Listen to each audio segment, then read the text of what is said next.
Hey guys, welcome back to my channel. And watched this last week, and this is the third in the Starship Troopers live action trilogy. Excuse me. And it's Starship Troopers 3 Marauder. So we have Casper Van Dien coming back as his role as Rico. He's now a colonel, I believe. Yeah, he is now a colonel. So it has been 11 years since the end of the first film. And I think roughly around 11 years since 11 years since the first film actually came out. So events of the film as well as the in real life as well. So he returns as Johnny Rico, who's now a colonel and a like a war hero kind of thingy. You also have Jolene Blalock from Star Trek Enterprise, and Boris Kodje, who plays her fiance. You have Amanda Donohoe, Marnette Patterson. You also have this actress who, what's her name now? Cecilia Brescia. I think that's an Italian name, sounding name. So she's probably European. Have a quick look. Yeah, she's French. Because the accent actually stood out, when she's talking to them all, and Marnie Patterson as the religious nut who ends up converting Jolene Blalock's character. Jolene Blalock plays Captain Lola Beck. She's the pilot, and Boris Kodje plays General Dix Hauser. So they're on the mobile infantry. They're on a planet that is Roku-san, and the Sky Marshal Omar. And okay, this was really odd stuff. He's seen like this charismatic marshal, but he isn't really a war guy per se. He's got somewhat, some telepathic. If you remember the first movie, there's a lot of talk about how people with ESP and who can read thoughts and all that are higher, ranked higher in the military.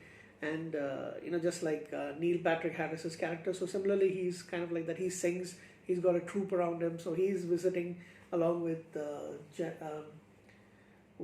General Hauser, and Jolene Blalock is a pilot. So what happens is the arachnids. There's a huge attack by them. Johnny Rico is actually put into kind of like arrested because he did not follow orders. They got into a fight.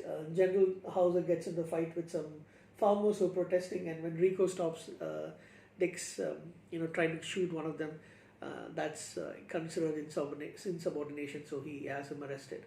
The arachnids attack. Roku-san fails, and rather falls, and Rico's kind of like blamed, and he is sent to be executed along with some other people. Other people are considered to be, done something wrong against the Federation. However, how do you pronounce his name? Sky Marshal Omar and Enoki. He is, he's taken away by on a ship, but however that is attacked, and it crash lands onto a planet, which is initially they don't see any of the arachnids, but then they find those bugs are around. So they're trying to escape, get their way onto another point, and try to save their lives. Slowly, one by one, these people get picked and they start getting killed, and finally it's the Sky Marshal, Sky Marshal has apparently he has telepathically communicated with the brain bug, and through the brain bug with the major brain bug that is there on this planet, and it's kind of like it was expecting him to come, and he is turned into religion, and he converts this other religious nutcase who is Holly Little, and they start praying to God and all that stuff, and that's really, really, really annoying. In the end, they actually convert Lola Beck, as well, and because there's this odd thing, she sees these three stars shining roughly around around Holly Little's head. So Hauser realizes that there's some problems in the Federation, and they find out that the brain has actually manipulated uh, the the Sky Marshal Anoki. So he gets a team. He doesn't let Rico go to his death. He fakes the death and then has him pick a team of soldiers who can go and they have these new um, mechanical suits that they have developed to fight the arachnids, so they can't be killed easily, and they are sent to the planet and they're dropped, and that's the lights that you actually see. So that was really odd. Jolene Blair's character turning into this religious nut along with her. They both start praying, and oh my god, that was terrible. I mean, it was really terrible acting for the most of the movie, to be honest. It's either gung ho military, fighting thing, or it's this religious nut stuff. So it's like really terrible. It is a bad movie, to be honest, but it was fun at the same time. But I found a couple of these things to be really irritating. One is this: are you trying to be a science fiction action movie, or are you trying to be some Christian conversion movie? I don't know what they were planning. And Amanda Donohoe has got, she basically is now the new Sky Marshal. She is a very, very, excuse me, ambitious lady officer. So that was, some part of it, like I mentioned, is actually interesting.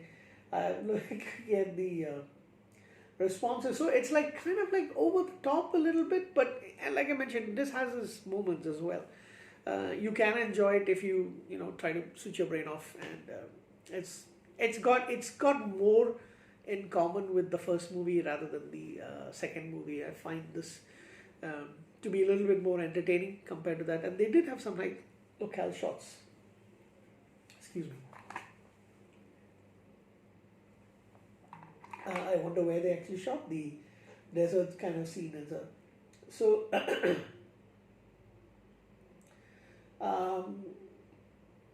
But yeah, it got really bad reviews, and I would say, what was the budget for this? The budget was around 9 to 20 million, is what they say, which is surprising that this one got a lot more budget than the second movie. Again, like I mentioned, if you are in the sci-fi genre, horror genre, do not wait too long to actually make a sequel, because 2 to 3 years is actually more fine. But if you wait like almost 7, 8, the impetus, the push that you have for that particular movie, the fans of that particular movie is gonna forget. There's a lot of stuff that actually comes out. So, but like I mentioned, this franchise is actually kind of near and dear to me. So I do enjoy watching the stuff. So and especially the first one. Like I told you, the first movie is pretty much one of my favorite action and sci-fi movies of all time. So now there's the couple of animated movies, and then there's the television series, which I have watched a little bit on cable quite a while back, but it's been so long, over 10, 12 years. So I don't really remember anything about it. I just watched bits of one episode or bits of a couple of episodes here and there. And that looked really interesting. I don't know if I'm going to actually sit and watch those. So like I stream these movies, but I am placing orders for both of them, second and the third. And it'll depend on how much I like the animated movies if I do order them. But I think these two definitely I will take, because it's part of like a trilogy almost. What would I give a rating? 6 out of 10. But I will watch this one more than the other, because it's got Rico, it's got more of the elements that is there from the first movie, even though this one plot wise was absolutely ridiculous. Oh yeah, there's a scene where this thing looks almost, I'm not going to say what it looks like. The bug actually eats the Anoki, the guy who's like completely nuts, to gain all the information about the Federation. But in the end, the brain does die. The brain bug does die. So all's well that ends well.